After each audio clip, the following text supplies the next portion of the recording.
ఏంటి ఇన్ని పికిల్స్ పెట్టుకుంది, పికిల్స్ రివ్యూ అనుకుంటున్నారు కదా? అస్సలు కాదు. సాటర్డే అండ్ కార్తీక మాసం నాన్ వెజ్ తినట్లేదు. సో వెజ్ తినాలి. అంటే చాలా రోజుల నుంచి పికిల్ క్రేవింగ్స్ ఉంది. సో ఈరోజు అన్ని పికిల్స్ తీసుకొచ్చేసాను. అండ్ ఒకటి తింటే ఇంకోటి తినాలనిపిస్తుంది. సో అన్నీ ఒకసారి ట్రై చేద్దాము అని వేడి వేడి అన్నం పెట్టుకొని మ్యాంగో వేసుకున్నాను. ఇది మ్యాంగో, ఇది టమాటో ఆర్ పండు మిర్చి. తిన్న తర్వాత తెలుస్తుంది. రెండు చూడడానికి ఒకేలా ఉన్నాయి. పండు మిర్చి ఇత్తనాలు కనిపించి, టమాటా ఇత్తనాలు కూడా అయిండొచ్చేమో, ఇంకా తింటే కానీ తెలియదు మనకు. ఇది పండు మిర్చి కాదు, ఇదే టమాటా. యా షూర్, ఇదే టమాటా. అండ్ ఫైనలీ మై ఫేవరెట్ గోంగూర. ఇవన్నీ చూస్తూ ఉంటే మీకు నోరు ఊరుతుంది కదా? నాకైతే అసలు ఆగట్లేదు. టేస్ట్ చేసేయాలనిపిస్తుంది. పికిల్ అలా కొంచెం కూడా వేస్ట్ చేయకూడదు అనమాట మనం. ఇంకా దీంట్లోకి అప్పలాలు, ఆమ్లెట్ అలా ఏదైనా కాంబినేషన్ ఇంకా సూపర్ ఉంటుంది.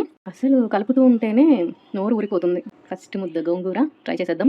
ఆహా, సూపర్ ఉందండి. సూపర్ అంటే సూపర్ ఉంది అసలు. ఇంకా కొంచెం తిక్కు కలపాలి. నేను కొంచెం లైట్ కలిపా. సెకండ్ టమాటో ట్రై చేద్దాం. పెళ్ళైన కొత్తలో మా అత్త పెట్టించేది, ఇప్పుడు కూడా పెడుతుంది. కానీ మాకు ఈ పికిల్స్ అయిపోవటానికే సంవత్సరం పడుతుంది. వేస్ట్ అవుతున్నాయని అత్త ఇంకా పెట్టకని చెప్పాము. ఎప్పుడైనా కావాలంటే ఇలా ఒక 1 కిలో తెచ్చుకుంటామని చెప్పా. టమాటా ట్రై చేస్తున్నా, చూద్దాం ఎలా ఉందో. వా, నాకు అసలు మాటలు రావట్లా పికిల్ తింటుంటే. నిజంగా కదా, మన సౌత్ ఇండియన్స్కి దేవుడిచ్చిన వరం ఇది. నెక్స్ట్ పండుమిర్చి. మ్యాంగో అందరూ ఫస్ట్ ట్రై చేస్తారు కదా, కానీ మ్యాంగో నేను ఎక్కువ ఇంట్లో ఉంటుంది, తింటూనే ఉంటాము. అండ్ ఎవ్రీ ఇయర్ నేను మ్యాంగో పెడతాను కూడా ఇంట్లో.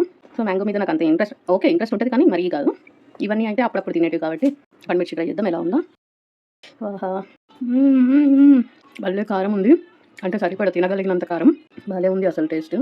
ఫైనలీ మ్యాంగో ట్రై చేస్తున్నాను. ఇది ఎలా ఉందో చూద్దాం. ఇది కూడా బాగుంది, కానీ అవన్నీ తిన్న తర్వాత ఇది చాలా రెగ్యులర్ అనిపించింది.